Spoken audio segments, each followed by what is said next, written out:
بسم اللہ الرحمن الرحیم نحمده ونصلي ونسلم على رسوله الكريم اما بعد فاعوذ باللہ من الشیطان الرجیم بسم اللہ الرحمن الرحیم فاذکرونی اذکرکم واشکروا لی ولا تکفرون وقال رسول اللہ صلی اللہ علیہ وسلم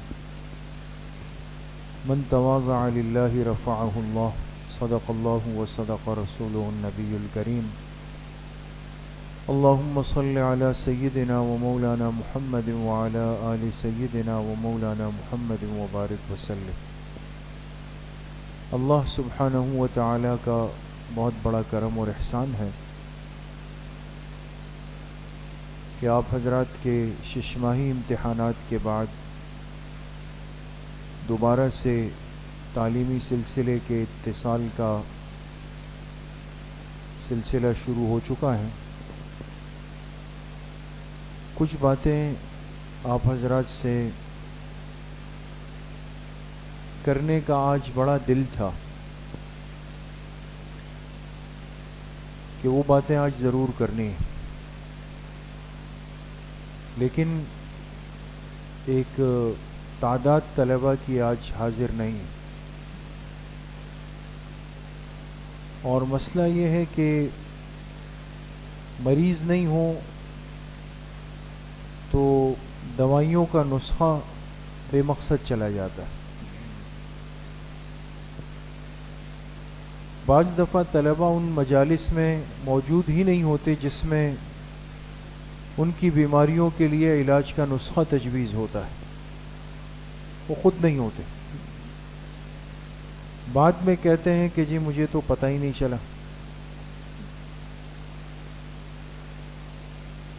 تو اس لیے ایک درخواست تو آپ طلبہ عزیز سے یہ ہے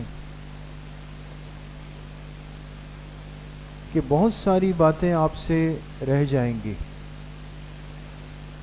اور بعد میں آپ کہیں گے کہ بھئی ہمیں تو یہ بتائی ہی نہیں گئی، سمجھ گئے؟ مجھے تو بتائی ہی نہیں گئی، لیکن وہ آپ سے کیوں رہ گئی؟ جی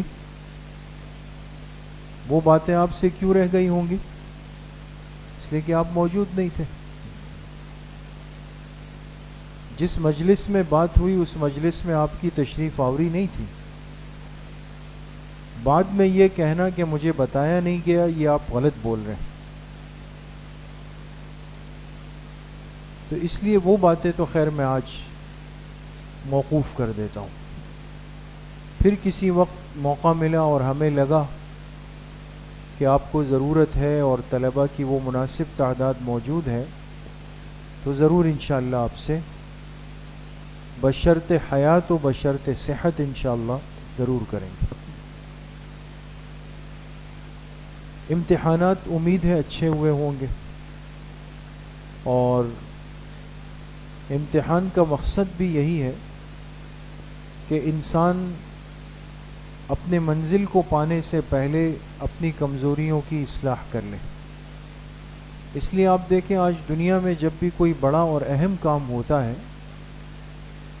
تو اس کے آنے سے پہلے اس کی ایک ریہرسل ہوتی ہے، دیکھا ہے آپ لوگوں نے؟ ایک تیاری ہوتی ہے اس کی، اور اس کی ایک سادہ سی مثال آپ کے سامنے ہے کہ جیسے آپ کی ابھی سالانہ انجمن آنے والی، سالانہ جو تقریری مسابقہ ہے وہ آنے والا ہے، تو دیکھیں جن طلبہ کے نام تجویز ہوں گے 2-3 دن پہلے وہ اساتذہ کو جا کے اپنی تقریریں سناتے ہیں، اسی طرح ہوتا ہے نا، اپنی تقریریں سناتے ہیں ان کے سامنے۔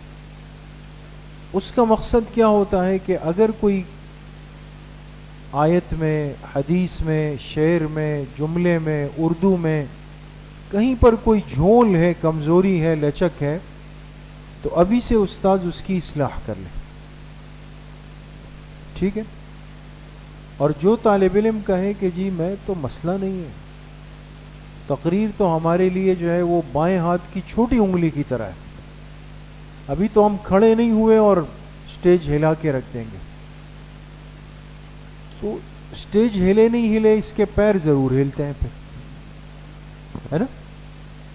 اسٹیج نہیں ہلتا، اس کے دونوں پیر ہل رہے ہوتے، اس لیے کہ بات بڑی کر چکا ہوتا ہے۔ سیکھنے کے زمانے میں انسان کو اپنے آپ کو طالب علم ہی سمجھنا چاہیے، ورنہ بعض دفعہ انسان ایک ایسی غلطی کر رہا ہوتا ہے جو اس کے لیے شرمندگی کا باعث بن جاتا ہے۔ سہ-ماہی امتحان، پھر شش-ماہی امتحان، پھر سالانہ امتحان، تو ان تینوں میں اصل امتحان کون سا ہے دوستو؟ سالانہ، ایسا ہی ہے نا؟ اصل سالانہ امتحان ہے جس کے نتیجے کی بنیاد پر فیصلہ ہوگا کہ آپ نے آگے سفر جاری رکھنا ہے یا اسی سیٹ پر آپ نے دوبارہ بیٹھنا ہے۔ بات سمجھ میں آ گئی؟ وہ ایک طالب علم نتیجے کے دن گھر واپس آیا، والد صاحب نے پوچھا بھئی کیا ہوا؟ کہا میں نے آپ کے کتابوں کا خرچہ بچا لیا۔ سمجھے؟ یعنی مقصد کیا کہنا چاہ رہا تھا کہ فیل ہو گیا ہوں، تو کہا میں نے آپ کے کتابوں کا خرچہ اگلے سال کا تو بچا لیا۔ تو یہ تو سالانہ امتحان کا نتیجہ طے کرتا ہے دوستو۔ اسی لیے اس کے آنے سے پہلے آپ کو 2 امتحانات سے گزارا جاتا ہے، اور ان 2 امتحانات کے مابین بھی ایک ایک جائزہ ہوتا ہے۔ اور کیا آپ نے جائزہ امتحان کی تیاری، پھر جائزہ شش-ماہی امتحان کی تیاری، پھر جائزہ، پھر سالانہ امتحان۔ جو کمزوری آپ کے سامنے آئے آپ اس کو درست کر لیں، اس کی اصلاح کر لیں، ابھی بھی آپ کے پاس موقع ہے، آپ اس غلطی کی تلافی کر لیں۔ لیکن ہم طلباء کا ایک بہت بڑا مسئلہ اور بیماری پتہ ہے کیا ہے؟ کہ ہم 50 سے اوپر آنے والے نمبروں پر دوستوں کو دعوت کھلاتے ہیں۔ یعنی آپ کے کنز میں اگر 60 نمبر آ گئے نا تو آپس میں کہتے ہیں یار اب کیا کھلاؤ گے؟ یعنی آپ نے تو 50 سے اوپر لے لیے، 60 نمبر والا اتنا بڑا ہے، اس کا اتنا بڑا مقام ہے کہ وہ ساتھیوں کو دعوت کھلائے گا۔ تو بابا یہ 70 میں کیسے جائے گا؟ یہ 80 کی فکر کب کرے گا؟ یہ 100 نمبر لینے کی سوچ کب بنائے گا؟ وہ تو 60 پہ اتنا خوش ہو چکا ہے کہ وہ ساتھیوں کو دعوتیں کھلا رہا ہے۔ دعوت ضرور کھلائیں، اچھی سے اچھی کھلائیں، خوب خرچہ کریں، سمجھ گئے؟ سستی جگہ پر نہیں، اچھی جگہ پر کریں، خرچ بھی کریں۔ اور ہم تو نہیں چاہتے کہ یہ بولیں کہ بھئی اس کی تصویریں اسٹیٹس پہ لگائیں، ہم تو نہیں چاہتے، لیکن بعض طلباء لگاتے۔ اللہ کے بندو پھر صحیح جگہ پر تو بیٹھ کے لگاؤ۔ اب یہاں آخری پرچہ دیا شش-ماہی امتحان کا، اور جا کے کوئٹہ چائے ہوٹل بیٹھ کے وہاں تصویریں لگا کے اسٹیٹس پہ، اور اس کے نیچے لکھا کہ ہؤلاء حبیبتی ہؤلاء زملائی۔ بھائی کسی کام کی جگہ پر جائیں، کہاں ثانیہ والے؟ ٹھیک ہے نا؟ وہ ہمارے استاد صاحب تھے حضرت مولانا محمد زیب صاحب دامت برکاتہم جامعہ میں، انہوں نے آنکھوں کی موتیا کا آپریشن کروایا تھا، ہوتا ہے نا بڑے حضرات کراتے، تو دور حدیث میں 2-3 دن تشریف نہیں لائے، آنکھوں کا آپریشن ہوا تھا استاد جی کا۔ تو جب آئے اگلے دن تو 2 طلباء آپس میں باتیں کر رہے تھے، وہ بڑے سخت۔ ایسے استاذ ہیں کہ حدیث کے سبق کے دوران حتی الامکان بات نہیں کرتے ادھر ادھر کی، بالکل بھی آخری حد تک برداشت کرتے ہیں۔ جب بالکل برداشت کی حد ختم ہوتی ہے پھر طالب علم کو کھڑا کرتے ہیں اور پھر بڑی مشکل سے راضی ہوتے ہیں۔ اب 2 طلباء باتیں کر رہے ہیں، استاذ جی سبق کے دوران بار بار ایسے دیکھتے تھے، باقی طلباء سمجھ تو گئے کچھ گڑبڑ ہے، وہ کر رہے ہیں۔ بالآخر انہوں نے کہا آپ کھڑے ہو جائیں، آپ کھڑے ہو جائیں۔ پھر ایک جملہ فرمایا مولوی صاحب میں نے آنکھ کا آپریشن کروایا ہے لیکن مجھے تھوڑا تھوڑا اب بھی نظر آتا ہے۔ میں نے آنکھ کا آپریشن کروایا ہے لیکن تھوڑا تھوڑا اب بھی نظر آتا. تو بھئی چشمے تو ہم نے پہنے ہوئے لیکن اسٹیٹس پہ تھوڑا تھوڑا نظر آتا ہے دوست. سمجھ میں آ گئی؟ خیال کیا کریں. کسی اچھی جگہ پہ جائیں, بیٹھیں اور وہاں سے تصویر بنائیں اور اس میں لکھیں ہاؤلائی زملائی یا زملاء جامعتی. ہمیں بھی اچھا لگے گا کہ یار دو دریا پر بیٹھے ہوئے ہمارے طلبہ کیسے چمک رہے ہیں. تو اس لیے دیکھیں, یہ تو خیر درمیان میں جملہ معترضہ تھا. اصل بات یہ ہے کہ سالانہ امتحان کے لیے اپنے آپ کو تیار کریں. کون سے امتحان کے لیے؟ سالانہ. وقت نہیں ہے. آپ سمجھے کہ آپ کے پاس بمشکل آپ کے پاس 2.25 مہینے بمشکل, اور اس بیچ میں آپ کی انجمنیں ہونی ہے, آپ کی سالانہ تقریب ہونی ہے, کتابیں ختم ہونی ہے, سب کام ہم نے اس سے پہلے کرنے. جو کتابیں زیادہ باقی ہے چند دن میں آپ کے استاذ آپ سے کہیں گے کہ جی عشاء کے بعد آنا ہے, مغرب کے بعد آنا ہے. یہ سب چیزیں شروع ہونے والی ہے دوست. اس کے لیے ذہنی طور پہ بیدار بھی رہیں, تیار بھی رہیں. وقت نہیں. اس لیے ششماہی امتحان سے اپنی کمزوریوں کا ازالہ کریں. آپ کو اچھی طرح اندازہ ہو گیا ہوگا کہ آپ نے کیا تیاری کی اور پرچے میں کیا آیا, آپ نے کیا ذہن بنایا تھا اور تقریری امتحان میں استاذ نے کیا پوچھا آپ سے. ہمارے ہاں طلبہ کیا کرتے ہیں, اہم مقامات خود طے کرتے ہیں. اہم مقامات اس کو نوٹ کر لیتے ہیں, اور بعض ایسے ناعاقبت اندیش بھی ہوتے ہیں. یہ بات غور سے سنیں دوست. وہ السؤال سامنے رکھتے ہیں. السؤال دیکھا ہے کسی نے؟ کسی نے دیکھا ہے السؤال؟ ہمارے اسکول کالج یونیورسٹیز میں 5 ایئرز ہوتے ہیں, دیکھیں نا, 5 ایئرز 10 ایئرز سولو پیپرز یہ سب ملتے ہیں وہاں پہ. کچھ عرصہ پہلے وفاق میں یہ سسٹم چلا, السؤال کے نام سے ایک رسالہ چھپا. کس نام سے؟ السؤال. اس میں 10 سال کے جو سابقہ امتحانی پرچے تھے نا, 10 سال کے, وہ چھاپ کے انہوں نے ایک ساتھ لگائے. اچھا ایسا کیوں ہوا یہ بھی میں آپ سے عرض کروں تاکہ ہر چیز صاف ہو نا. آپ کے مدرسے کے پرچوں میں اور وفاق کے پرچوں میں تھوڑا فرق ہوتا ہے انداز کا. انگلش میں اس کو کہتے ہیں پیٹرن کا, طریقہ کار. سمجھ گئے؟ وفاق کے پرچے بنانے کا, سوالات کا اپنا ایک پیٹرن ہوتا ہے, انداز ہوتا ہے. اپنے مدرسے میں ہر استاذ کا اپنا انداز ہوتا ہے. تو اس میں کیا ہوتا تھا کہ اچھے طلبہ بعض دفعہ جب وفاق کے امتحان میں بیٹھتے تھے تو ان کو ایک دم لگتا تھا بھئی یہ کیا ہو گیا, ہم نے تو مدرسے میں ایسے نہیں دیا. اب یہ نہیں ہے کہ اس طالب علم کو پرچہ نہیں آتا, حل بھی کر سکتا ہے, لیکن انداز سے پریشان ہو گیا. اس پیٹرن کو اور اس طریقہ کار کو سمجھانے کے لیے بہت اچھا ہوتا ہے کہ انسان سابقہ سال کے سوالیہ پرچے سامنے رکھیں اور یہ سمجھ لیں کہ بھئی وفاق کے سوال پوچھنے کا انداز یہ ہے. میری بات سمجھ رہے؟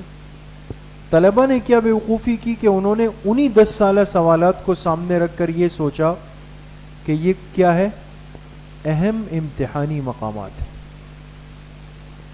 پوری کتاب چھوڑ کر السؤال پر محنت شروع ہو گئی. بات سمجھ گئے؟ اسی سے تیاری طلبہ بیٹھ کے تکرار کر رہے ہیں, السؤال حل کر رہے ہیں. اللہ کی شان یہ کہ آنے والا جو پہلا سال تھا اس میں سے کچھ مقامات آ بھی گئے. اب طلبہ نے تو نعرہ مستانہ لگایا کہ بھئی یہ تو بڑا اچھا ہو گیا. اگلا سال جب آیا تو طلبہ اور مستعد بیدار تھے. السؤال اتنی خریدی گئی کہ وہ جامعہ کے کتب خانوں پہ شارٹ ہو گئی. جس کے پاس اسوال ہوتی تھی نا اپنے پاس ہاتھ میں پکڑ کے، باقی طلبہ اس کے ساتھ جاتے تھے کہ فوٹو کاپی کی دکان چلتے، وہاں سے ہمیں بھی فوٹو کاپی، اس کی بڑی ایک ٹور ہوتی تھی، اس کے پاس ہاتھ میں اسوال ہے۔ اگلا سال جب آیا تو طلبہ کے ساتھ وہ ہوا کہ قریب تھا کہ تعزیت کے شامیانے لگ جاتے، ایک سوال نہیں، سوال کا ایک جز بھی اسوال سے نہیں آیا، اس لیے کہ وفاق کے کان کھڑے ہو گئے تھے کہ طلبہ کیا سوچ رہے ہیں۔ تو ہر طالب علم ایسا نکلتا تھا امتحانی ہال سے جیسے باسی بینگن ہوتا ہے۔ تب جا کے تھوڑا سا یہ چیز ٹوٹی۔ میں آپ طلبہ سے صرف اتنا عرض کرنا چاہتا ہوں، کون سا مقام امتحانی ہے یا نہیں ہے یہ آپ نے طے نہیں کرنا۔ آپ کو جو استاذ پڑھاتے ہیں نا، آپ نے اکثر دیکھا ہوگا بعض اساتذہ آپ سے کہیں گے یہ جگہ دیکھو امتحانی ہے، سمجھدار طالب علم ہوتا ہے جو اس جگہ پہ نشان لگا دیتا ہے۔ استاذ کا تجربہ ہے، ان کو اندازہ ہے، وہ جو جب کہیں ہماری ایک عادت تھی، ہماری کتابوں پہ آج تک لکھا ہوا ہے، میری اور مفتی صاحب، ایسی جگہوں پہ ہم ایک رائٹ کا ٹک لگاتے تھے، رائٹ ہوتا ہے نا، ایسے لگا کے اس پر فوراً اوپر سے لکھتے تھے امتحانی مقام۔ بات سمجھ گئے؟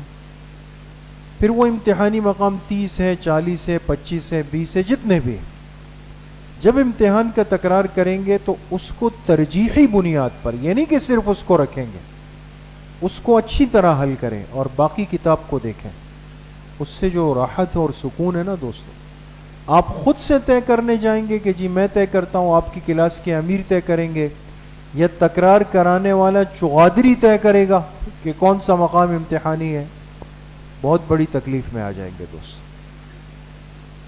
سمجھ میں آ گئی؟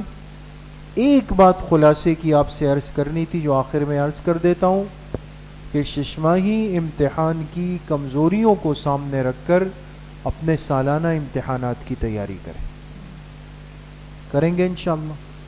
اللہ پاک مجھے بھی آپ سب کو صحیح عمل کی توفیق نصیب فرمائے۔ بس وقت کم ہے دوستو، جلدی سے۔ بسم اللہ الرحمن الرحیم، الحمدللہ الذی لم یتخذ ولدا ولم یکن له شریک فی الملک ولم یکن له ولی من الذل وکبرہ تکبیرا۔ ساتھی ایک مرتبہ درود شریف پڑھ لیں۔ اللہم صلی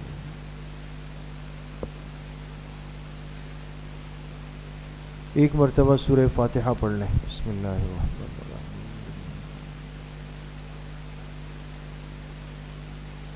ایک مرتبہ سورہ علم نشرح پڑھ لیں۔ بسم اللہ الرحمن الرحیم۔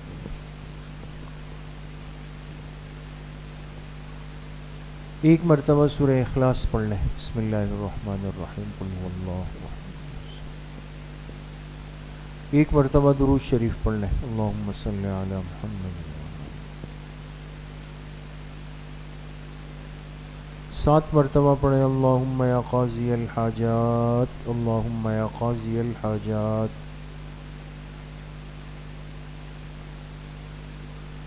7 مرتبہ پڑھیں اللہم یا شافی الامراض، اللہم یا شافی الامراض۔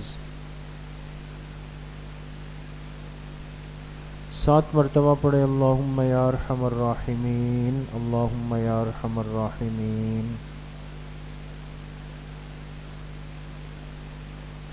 ایک مرتبہ درود شریف پڑھ لیں۔ اللہم صلی علی۔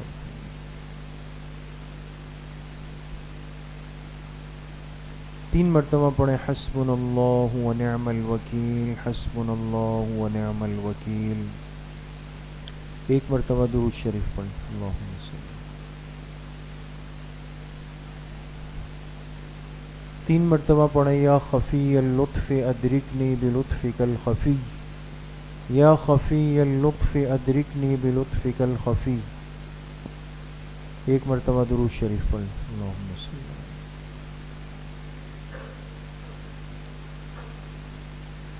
3 مرتبہ پڑھیں لا حول ولا قوة الا باللہ، لا حول ولا قوة الا باللہ۔ ایک مرتبہ درود شریف پڑھ لیں۔ اللہم صلی علی۔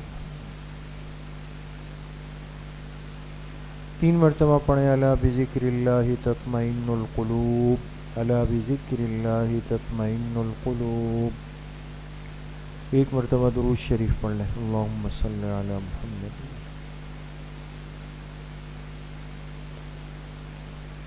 تمام ساتھی کچھ دیر کے لیے مراقبہ کر لیں، اپنے سروں کو جھکا لیں، آنکھیں بند کر دیں، دلوں کی طرف متوجہ ہو جائیں.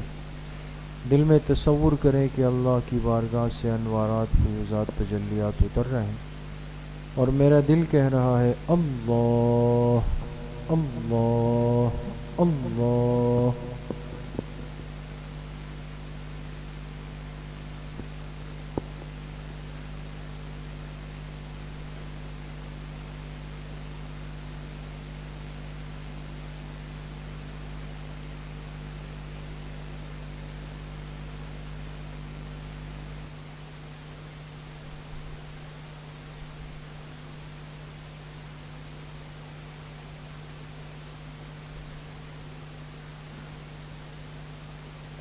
لا الہ الا اللہ محمد الرسول اللہ. الحمد للہ رب العالمین والصلاة والسلام على سید الانبیاء والمرسلین سیدنا و مولانا محمد وآلہ واصحابہ اجمعین.